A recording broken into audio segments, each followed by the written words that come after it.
देवरिया महोत्सव 8 फरवरी 2024 को।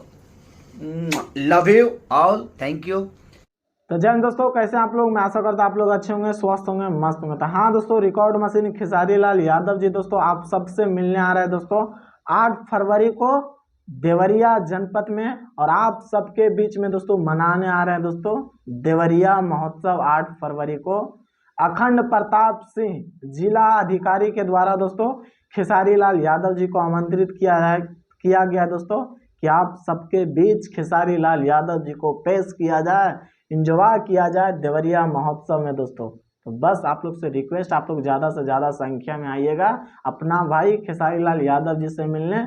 एगो बात बताई त बतावे देबू का, लाइल बानी सिनुरा लगावे देबू का, ई जवानिया के चादरा बिछावे देबू का, लाइल बानी सिनुरा लगावे देबू का। तो वीडियो आप लोग को कैसा लगा दोस्तों कमेंट्स में अपना राय जरूर दीजिएगा। वीडियो अच्छा लगा होगा तो लाइक शेयर जरूर कीजिएगा। बाकी फिर मिलते हैं अगले वीडियो में। जय हिंद।